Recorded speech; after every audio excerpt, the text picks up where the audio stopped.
Bom dia, bom dia, bom dia, bom dia. 6 horas da manhã, canal Paz e Bem. Algumas palavras que eu espero faça bem a você. Você que está me vendo, me ouvindo aqui no YouTube, né? Nessa grande oportunidade que nós estamos tendo de compartilhar aquilo que pensamos, sentimos. Você que está aí. Não sei, como eu sempre digo, ou você está chegando do trabalho, ou você está acabando de acordar, e aí você está abrindo assim o seu celular, abrindo o seu computador, ainda talvez na cama, ou se levantando, ou um pouquinho atrasado e atrasada, e ou você que está chegando, né? E aí nós estamos aqui mais uma vez compartilhando algumas reflexões dos ensinamentos de Shakyamuni Buda. Só que no dia a dia, no cotidiano, eu sempre trago para vocês uma mestra, uma professora do Zen Budismo. Eu trago Monja Koen Roshi, que é minha mestra. Eu sou do Zen Budismo, da tradição Soto Zen, né?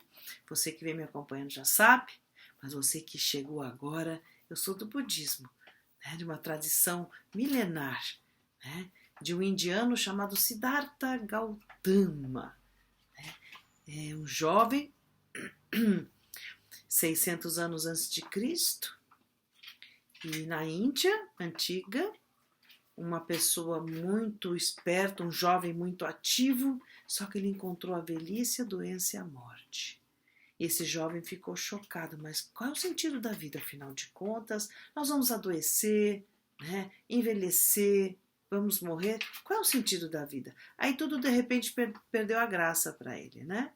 E ele quis investigar, né, qual é o sentido da vida. Aí ele viu um renunciante, um monge, um praticante de meditação caminhando. Ele falou: eu vou ver, eles com certeza estão tentando compreender o sentido da vida, então vou seguir esse monge, esse velho monge, essa comunidade que pratica meditação. E assim ele foi, saiu de casa e foi praticar. Aí ele raspou a cabeça, ele tinha um cabelo lindo, sabe? Um cabelo bonito, comprido, cabelo de príncipe, né? O cabelo representava à época a sua condição, a nobreza. Aí ele raspa o cabelo para ser igual às pessoas que estavam buscando a meditação e mesmo basicamente romper com o vínculo familiar e com a nobreza. Aí ele raspa a cabeça. Por isso que nós, monges e monjas, raspamos a cabeça. Nós fazemos aquilo que ele fez. Bom, aí ele foi, tem experiência, pratica em várias comunidades, até que ele pratica com tanta determinação que ele não come direito, né? E aí ele fica realmente em condições muito frágeis. E aí passa uma pastora, enquanto observa que ele estava lá em meditação, vendo que ele estava bem fraquinho, ofereceu um pouco de arroz, papa de arroz. Aí ele comeu a papa de arroz, se fortaleceu e voltou a sentar em zazen, voltou a sentar em meditação, né? Isso que para nós é um grande valor, a meditação, né? Prestar atenção na respiração, na sua presença. Ele fez essa prática com muita intensidade, sem interrupção, até que ele teve um grande despertar, né? Tudo passou a fazer sentido para ele, o sentido da vida. E aí ele começou a ensinar até os 80 anos de idade, né? Então, o Siddhartha Gautama, com a prática, ele despertou, ele acessou a grande consciência, aí ele se tornou um Buda. Buda é uma palavra sânscrita, é em sânscrito. É uma palavra que significa desperto, aquele que despertou, ele se tornou um Buda. Buda é desperto, desperta, né? Então, Siddhartha Gautama passou a ser Buda. Buda Shakyamuni, né? Shakya era a tribo a qual ele pertencia. Muni, o iluminado, o sábio.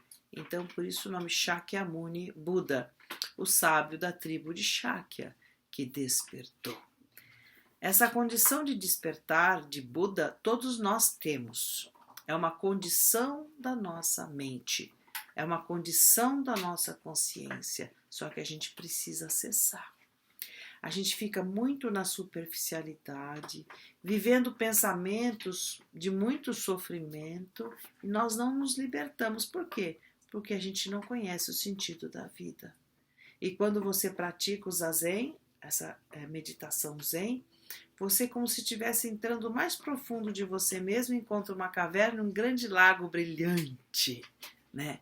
que a nossa verdadeira natureza está em nós, mas nós precisamos empreender um esforço adequado, nos dedicarmos às práticas meditativas que são como portais que se abrem, né, para que nós possamos nos conhecer melhor. Por isso a gente orienta o Zazen, né? Então, eu quero orientar um pouquinho o Zazen hoje com vocês mais uma vez. Toda vez um dia sim, um dia não, eu tento orientar vocês. Tentem fazer essa prática. Nós orientamos no Zendo Brasil, zendobrasil.org.br, no site, tem o passo a passo. Temos também o Genzo Sensei, que orienta aos domingos às 11 horas, passo a passo. Mas agora nós temos pouco tempo, né? Nesta manhã, então eu vou pedir a vocês que, se vocês puderem, né, façam junto comigo alguns minutos, porque eu trouxe mais um texto hoje precioso para nós, tá bem? Então, alinhe a sua coluna. Ah, mas eu acabei de acordar e tal. Não, alinha a coluna ereta. Perceba a sua estrutura, né? Pescoço retinho, alongado, como se tivesse um fio puxando alto da nossa cabeça. A cabeça não cai, a cabeça não faz assim, mas ela fica reta. Geralmente, o Zazen, nós ficamos voltados para uma parede branca, sem nenhum estímulo.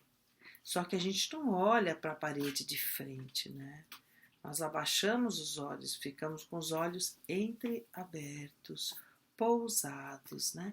Então, o certo seria assim, você está olhando para o monitor do computador, né? Mas é você ficar numa posição, olhando assim, né? Diante da parede, 1,5 metro da parede, 1,40 m da parede, se você tiver espaço na sua casa, né? Se você não tiver, não tem problema. Não pode ficar muito perto da parede, que perturba os olhos, né? Então, fica uma distância da parede, coluna ereta, cervical, né? A coluna você alonga, aí você apenas abaixa os olhos, ó, 45 graus, e você fica nessa posição ereta. Ao você se colocar nesta posição, você já está trazendo a atenção para você, né? Fique sentado na cama onde você está, ou numa cadeira, sentada sobre os isquios, né? Aqui, esses ossinhos do quadril.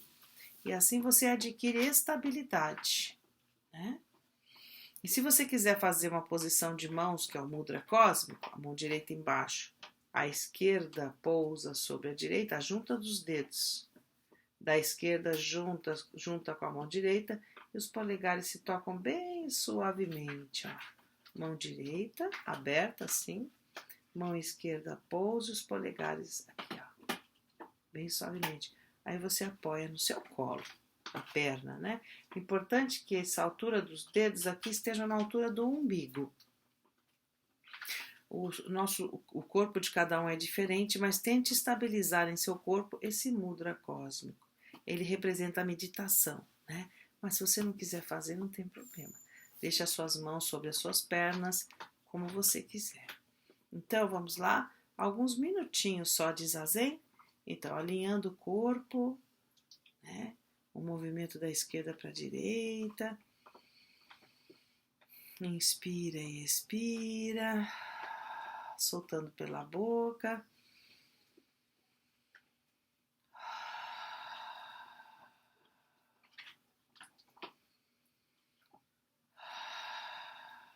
Aí você fecha a boca, se alinha.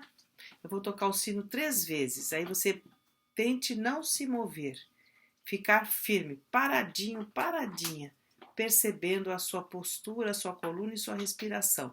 Eu vou fazer uma breve explicação e depois eu toco o sino novamente para que a gente possa ler o texto.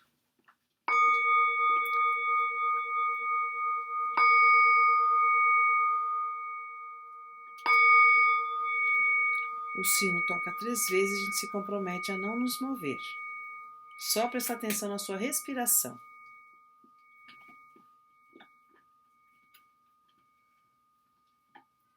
Perceba o ar entrando, expandindo o abdômen e o tórax. E a contração na expiração. Observe.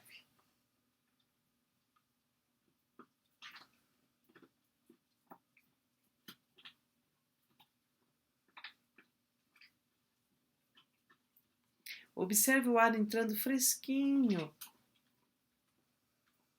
e expandindo o seu abdômen, seu tórax, preenchendo o pulmão.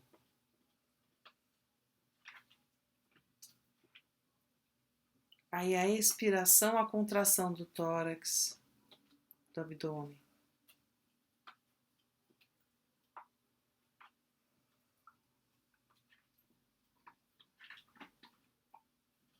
Coloque a sua atenção no seu corpo, nessa inspiração e nessa expiração.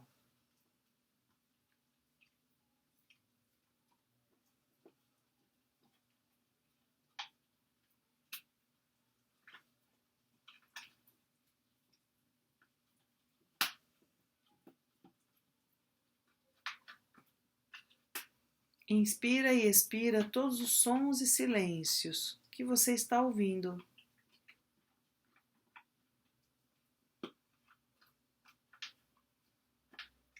Os pensamentos, observe os pensamentos, só não desenvolva e volte para a postura.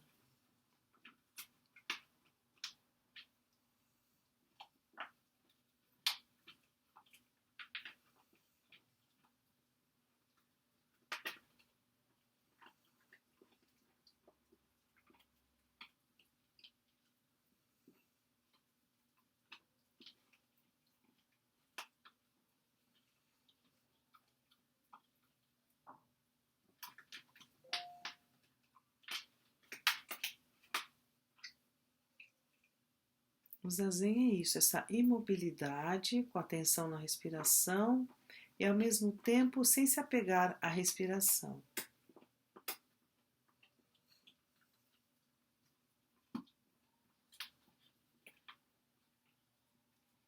Faça um pouco, alguns minutos por dia, essa respiração consciente e observe-se. O sino toca, fazemos mão palma com palma e uma reverência. Eu fiz muito curtinho, mas para que você possa, na sua casa, em qualquer lugar, essa parada, perceber o ar entrando, expandindo o seu corpo e ao expirar a contração. Aos poucos que você vai desacelerando. Mas se você também estiver muito agitado, agitada para resultado, você vai ficar agitadinho, né? Mas devagarinho, vá tentando se alinhar. Vai tentando achar seu eixo na inspiração e na expiração. Os pensamentos não desenvolvam, observe. Eles existem, as preocupações. Mas nesse momento você diz assim, depois eu resolvo. É isso mesmo, é complicado. Inspira e expira a complicação, né? E devagarinho você vai percebendo que você não vai ser mais controlado pela dispersão. Você vai se perceber mais em foco. Para dar continuidade, eu trouxe mais um texto de Shundo Aoyama Roshi, a mestra de Monja Koen-Roshi, desse livro Para uma Pessoa Bonita. Contos de uma mestra zen, né? Eu já mostrei para vocês, né? Ela autografando um livro. Olha que preciosidade, olha. Ela autografando o livro, mãozinha. Está agora com mais de 80 anos. E o que eu tirei hoje para nós?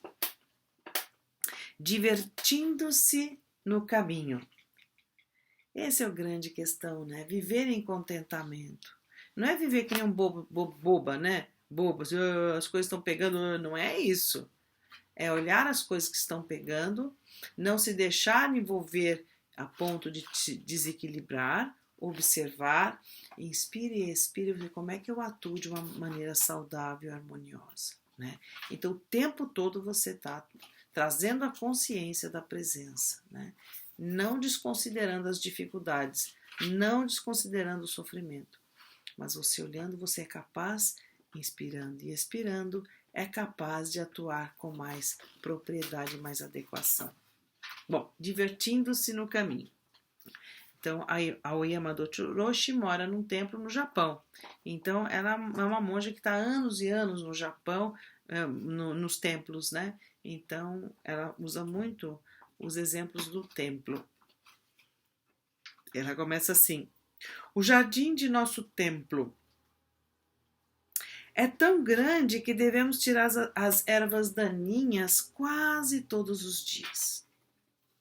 Mas, na realidade, fazemos esse trabalho só de vez em quando. Somos sempre vencidos pela força vital dessas plantas, as ervas daninhas, né?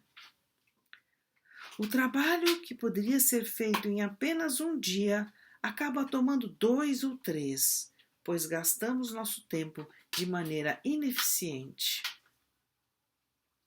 Se nos distraímos, deixando que cresçam por um tempo, as ervas daninhas se multiplicam com uma velocidade inacreditável, invadindo completamente o jardim. Não é assim, as ervas daninhas? Por esse motivo, já cansada, depois de tantas tentativas, decidi usar um herbicida, ao que até então sempre tinha resistido. Quer dizer, era um trabalho tão intenso, tão assim infindável, que teve que apelar pela química. Também pode ser um herbicida natural, né? Não sei. Devia ser um produto realmente muito forte. Durante um ano inteiro, não cresceu nem mesmo um fio de erva no jardim. Nossa! Nem mesmo os musgos apareceram. Olha, que forte! Por muitos meses, depois de ter utilizado o herbicida, nada mais conseguiu crescer naquele solo estéril. Olha que herbicida forte! Era muito triste observar sua coloração morta, sem nenhum rastro de verde. Aborrecida, pensei no egocentrismo e na arrogância humana, né? Se irritou com as ervas, aí pegou o herbicida, matou as ervas e o resto, né? Tudo que estava junto. Rezei para que as ervas daninhas voltassem a crescer. Olha só. Ainda que isso representasse novamente um grande cansaço e trabalho para cuidar do jardim. Mas não importava. Implorei: terra, boa terra, faça as plantas nascerem. Posso ficar cansada a ponto de me derrubar. Volte a viver, minha boa terra. Ela evocou que a terra pudesse viver, recuperar, né? Ela ficou muito triste. No ano seguinte, as ervas daninhas voltaram a nascer. Os musgos também retornaram. Observei-os com gratidão, quase dizendo-lhes: bem-vindos, que bom que vocês voltaram. Apenas viver já é uma coisa maravilhosa. Naturalmente, na terra crescem não somente flores exuberantes, mas também crescem ervas daninhas. Se, no entanto, aceitamos apenas as flores, demonstramos nosso egoísmo humano. As plantas não têm culpa nenhuma.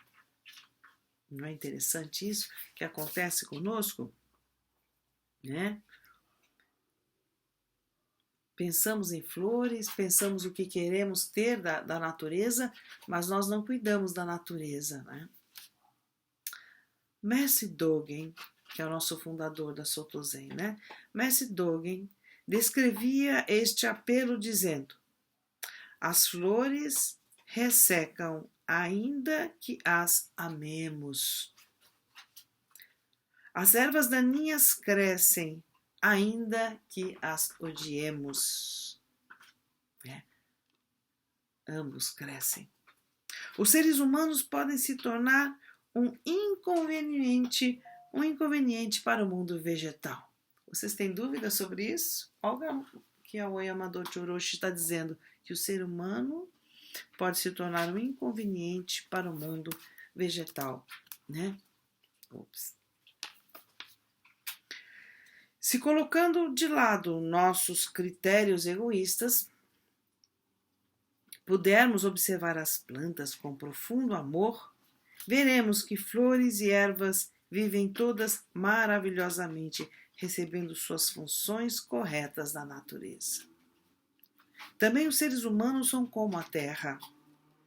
Ganhos e perdas, amor e ódio, alegria e tristeza, raiva, alívio e dor, são todos provas de que estamos vivos. Cada um desses sentimentos e experiências são partes indispensáveis de nossa existência insubstituível.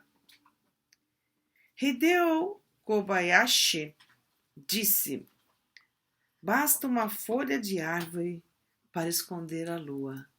Olha, basta uma folha de árvore para esconder a lua.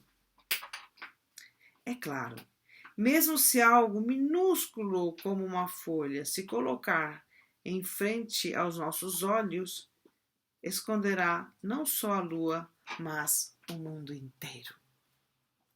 Se, por outro lado, ao observarmos de longe uma folha, permanece apenas uma folha e não mais nos incomoda.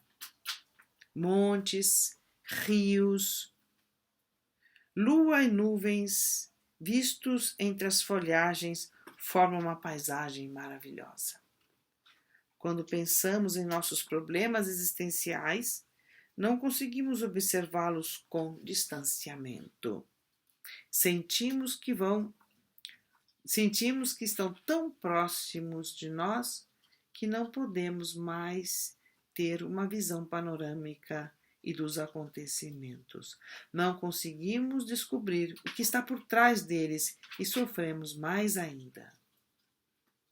Mesmo um evento insignificante faz-nos perder todo o ânimo, a ponto de chegarmos a desejar a morte. Olha só.